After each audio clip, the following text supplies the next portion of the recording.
Nesta noite nós meditaremos no Salmo de número 84.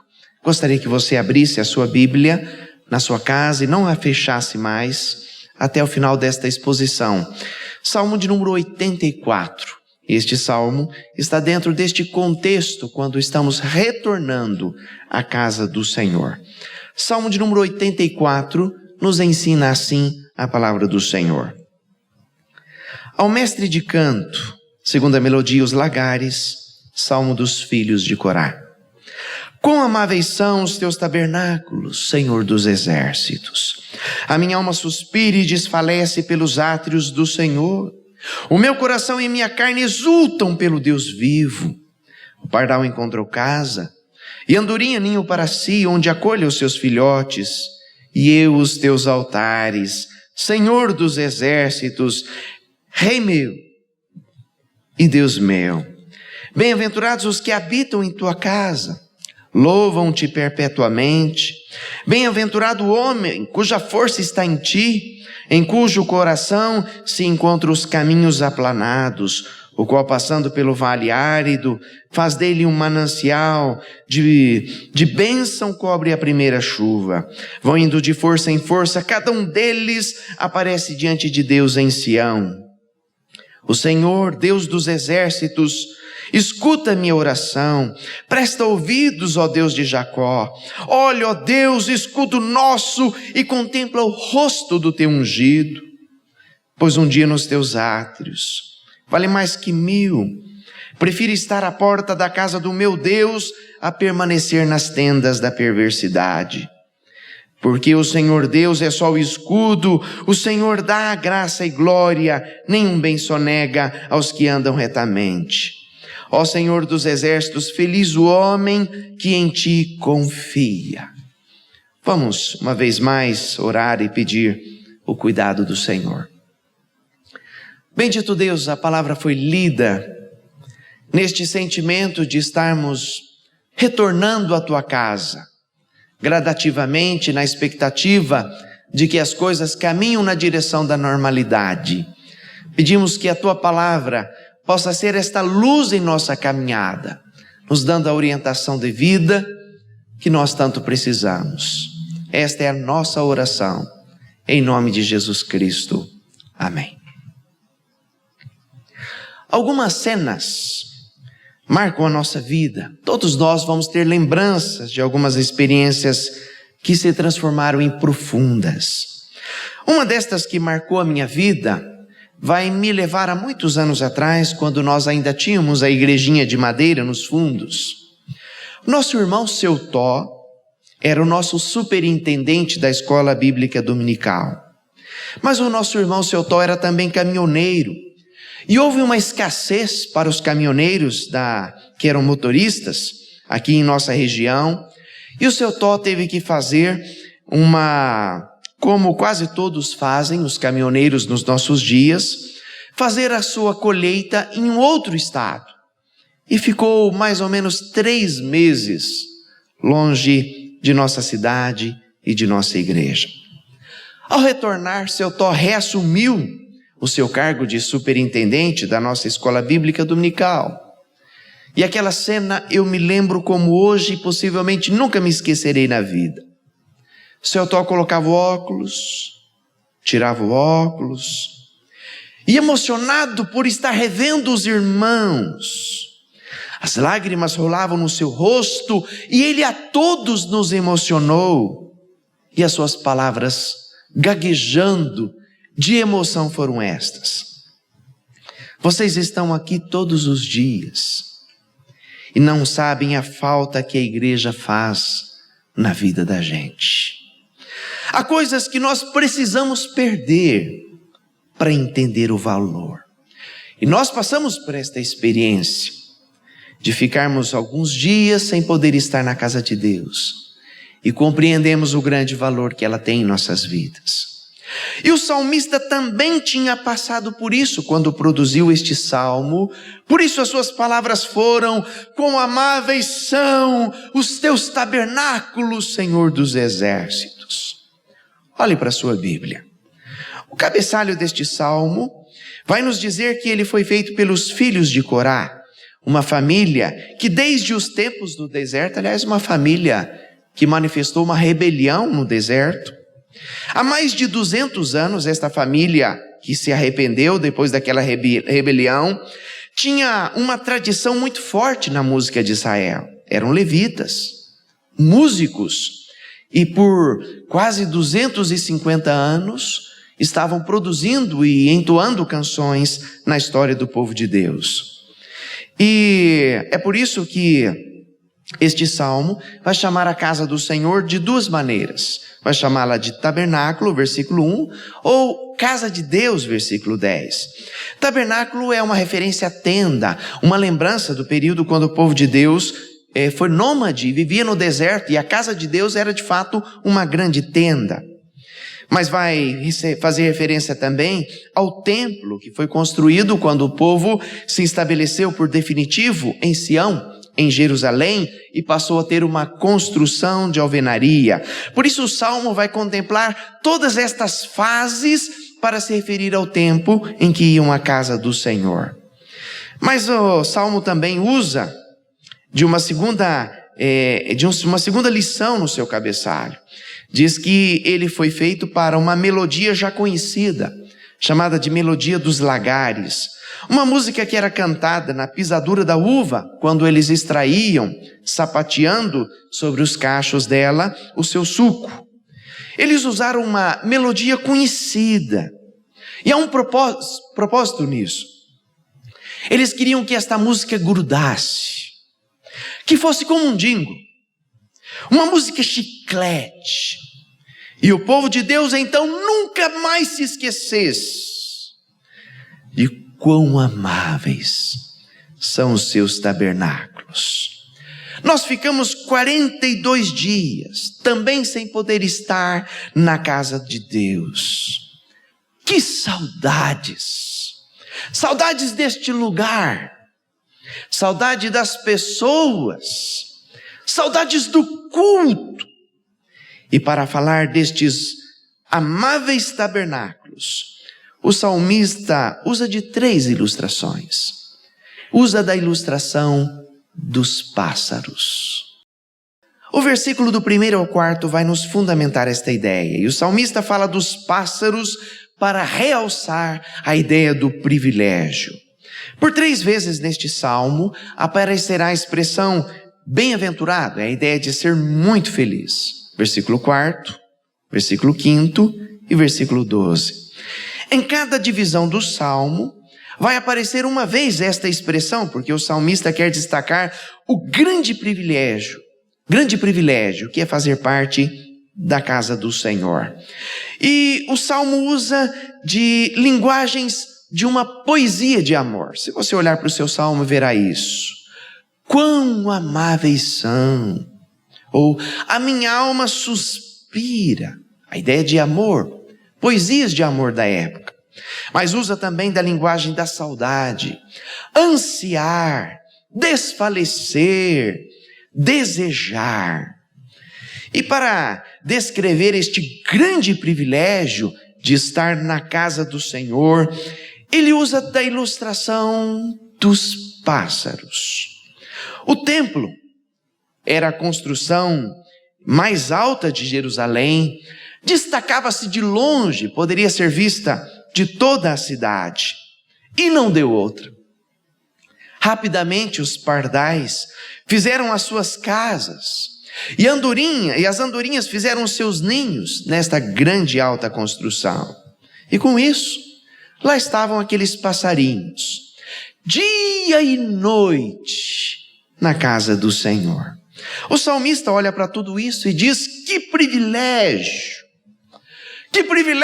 pois eu moro tão longe, só venho aqui algumas vezes no ano. Eles não, eles moram aqui. E a ilustração nos revela as 3 naturezas da casa de Deus. Primeiramente, a natureza do amor. Aliás, esta é a primeira virtude da casa de Deus. E o versículo 1 já nos dirá quão amáveis são os teus tabernáculos. Trazendo isso para a nossa realidade, a igreja também tem que ter esta virtude, porque a igreja pode fazer qualquer coisa na sociedade. Se lhe faltar amor, vai se desmoronar. Porque a vocação do povo da casa de Deus é de amor. E aliás, isso é um grande privilégio. Fazer parte de um povo que tem esta natureza de ser amável. A segunda natureza é a natureza da hospitalidade. Até os passarinhos foram bem acolhidos na casa do Senhor. Isso também tem a ver conosco, porque toda pessoa que entrar na igreja precisa ser bem tratada. Esta deve ser também a nossa vocação e o é desde as suas origens.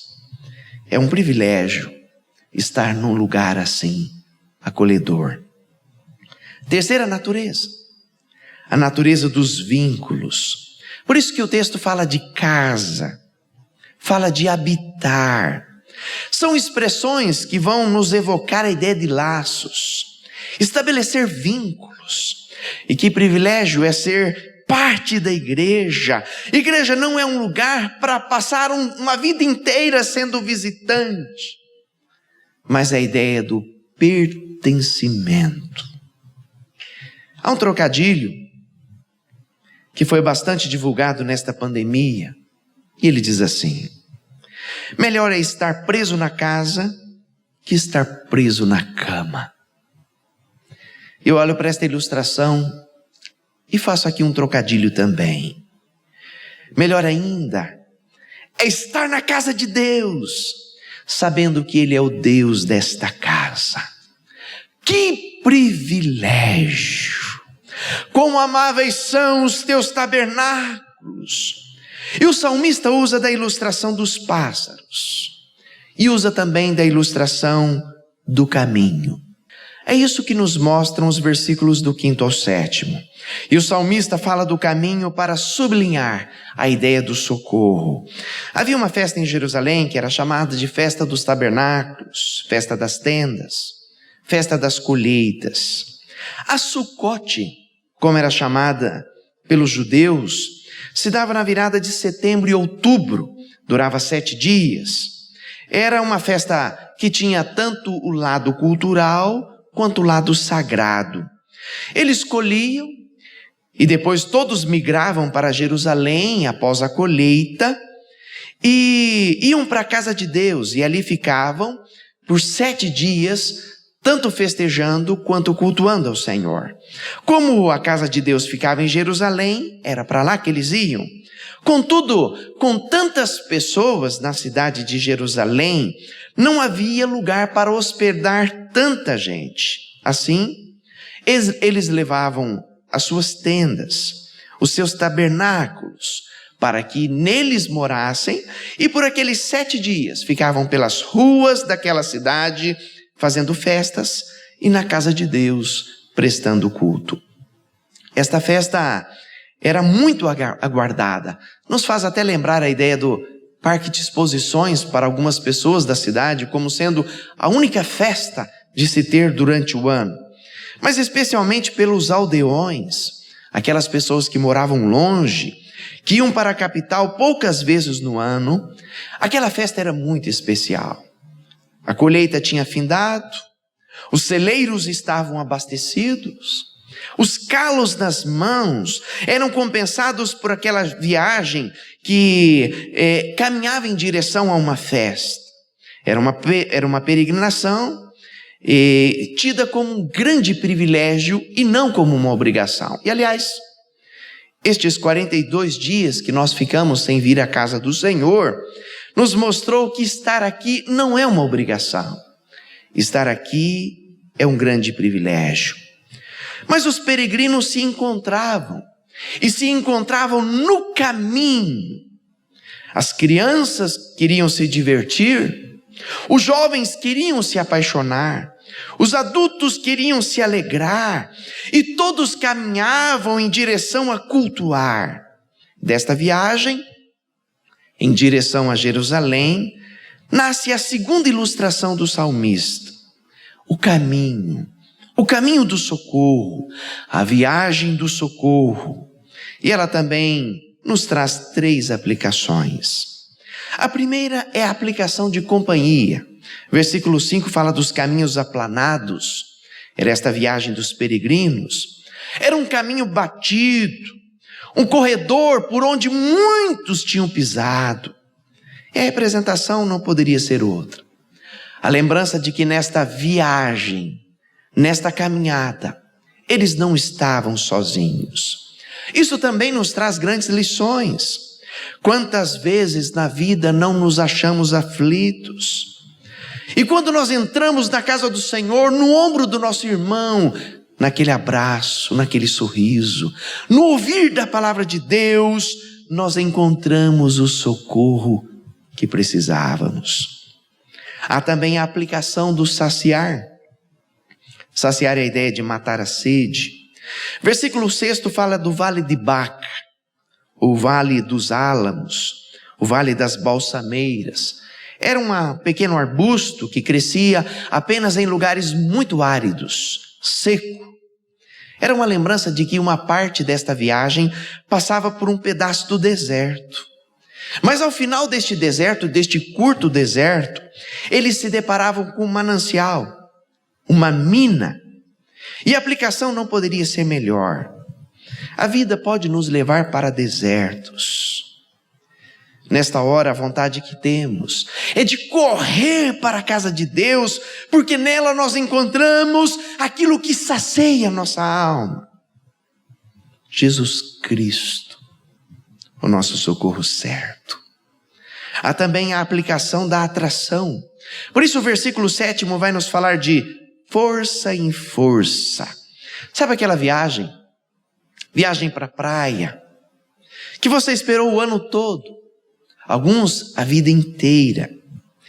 E quando começa a descer a serra, alguém logo diz: está chegando, daqui a pouco vai dar para ver o mar.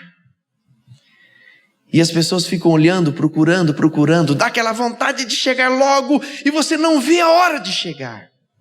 Esta é a ideia do texto.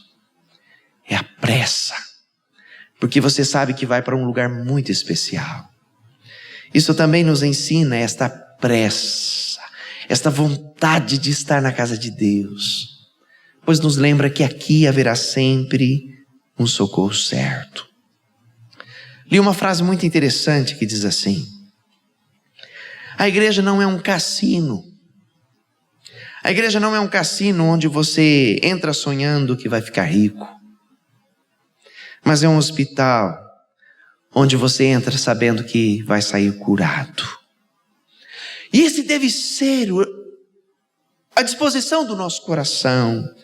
Quão amáveis são, Senhor, os teus tabernáculos, na lembrança de que aqui haverá sempre um socorro.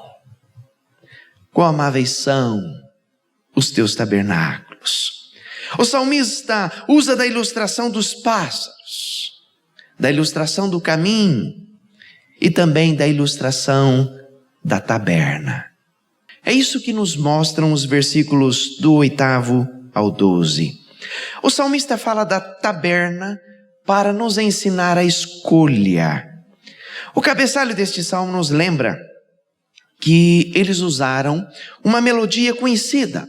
É chamada de melodia dos lagares, da pisadura da uva. Neste período do ano, eles colhiam as uvas e colocavam os seus cachos em tinas, que eram uma espécie de grandes bacias de madeira. Com os pés descalços, eles pisoteavam aqueles cachos de uva e faziam isso cantando músicas com o intuito de se distrair quando tiravam aquele líquido que fariam sucos e vinhos. Não é muito higiênico, mas é desta maneira que eles faziam. Mas o que eu estou querendo dizer é que nesta festa das tendas havia tanto o seu lado sagrado quanto o seu lado secular. E onde há aglomeração de pessoas, não tenha dúvidas, o pecado procurará. E o rigor do judaísmo com a prostituição era muito pesado. Era punido com pena de morte. Mas nós sabemos também que onde há o ser humano, há também o jeitinho. E tendas de bebedeiras, tendas de apostas e jogatinas, tendas de prostituições também eram montadas. Estas tabernas são chamadas no texto, no versículo 10, de tendas da perversidade. Havia muitos peregrinos que em seus corações havia divisões. Iam na caminhada em direção àquela festa com seus corações cheios de dúvidas. Iriam para a casa de Deus ou iriam para aquelas tabernas? Se perderiam de vez ou se firmariam de vez com Deus? E o salmista agora faz este jogo de comparação, jogo de dúvidas entre as tendas da perversidade e as tendas do Senhor. Isso tudo nos mostra algumas comparações. E a primeira delas é a comparação dos lugares. A casa de Deus ou a casa da perversidade. E nós temos que reconhecer, há em nossos corações algum instante da vida em que esta dúvida vai ser levantada. E não há uma única pessoa que em algum momento de sua vida não terá esta dúvida. Mas o salmista crava. O tabernáculo de Deus é incomparavelmente melhor. Segunda comparação. Comparação do tempo. Ele usa de uma hipérbole, de um exagero. Se pudesse ficar 1000 dias naquelas tabernas, ou apenas um dia nos átrios do Senhor, a sua conclusão é de que um dia nos átrios de Deus valeria muito mais. E que lugar é este? São os amáveis tabernáculos do Senhor. Terceira comparação. A comparação da posição. Na taberna, o salmista dá a ideia de que ele vai estar lá dentro, no maior dos prazeres que ela tinha que oferecer. Nesta comparação, na casa de Deus, ele diz: eu poderia ficar apenas na porta. E ele está dizendo que apenas na porta da casa de Deus valeria muito mais do que estar atolado nas tendas da perversidade. Que lugar é este? Os amáveis tabernáculos do Senhor. Quarta comparação, a comparação dos valores. O que vale mais? O ouro ou a prata? O camelo ou o jumento? Nós damos preços o tempo todo a tudo que está ao nosso redor. E o salmista levanta então esta suposta pergunta: o que vale mais? O tabernáculo ou a taberna? E a resposta foi pronta. Vale mais. Vale muito mais. Mas vale muito mais os átrios do Senhor do que as tendas da perversidade. Recentemente, eu estava conversando com uma família que razoavelmente é nova na igreja. E nós fazíamos uma comparação entre a vida que eles levavam antes de Jesus e a vida que passaram a levar depois de Jesus Cristo. Nós começamos a comparar e observar o quanto a vida melhorou em todos os sentidos. Num dado momento eu disse: dá para comparar a vida antes de Cristo com a vida depois de Cristo? E a pessoa respondeu prontamente dizendo: pastor, é impossível. A vida com o povo de Deus é imensuravelmente melhor. Por isso eu quero que você que está ouvindo agora ouça isso. Nas tentações desta vida, não se alongue da igreja. Nas dúvidas do coração, escolha sempre a casa do Senhor e não os caminhos de pecado. E você concluirá que isto vai trazer grandes bênçãos na sua vida. Quão amáveis são os teus tabernáculos. E o salmista usa da ilustração dos pássaros para realçar o privilégio, e que privilégio nós temos de estar na casa do Senhor. Usa da ilustração do caminho para sublinhar o socorro, e temos esta garantia: aqui haverá sempre um socorro certo em Deus. E usa da ilustração da taberna para nos ensinar a escolha certa. Ah, quanto vale a pena estar na casa do Senhor. Eu escrevi um texto com este título: Olhar da terra e olhar do céu. Ele diz assim: na visão dos homens, a máscara é obrigatória. Na visão de Deus, a máscara tem que cair. Na visão dos homens, o álcool anula o vírus. Na visão de Deus, o sangue anula o pecado. Na visão dos homens, não podemos abraçar. Na visão de Deus, estamos abraçados pelo elo da cruz. Na visão dos homens, dizemos: que linda casa. Na visão de Deus, dizemos: que lindo amor. Na visão dos homens, usamos a chave para entrar em nossas casas. Na visão de Deus, usamos a fé para entrar na sua casa. Na visão dos homens, assentamos e dizemos: obrigado por este lar. Na visão de Deus, assentamos e dizemos: obrigado, Senhor, por ser a sua igreja. Quão amáveis são os teus tabernáculos. Que o Senhor nos abençoe. Amém. Neste momento nós cantaremos um cântico espiritual. Acompanhe na sua casa esta canção.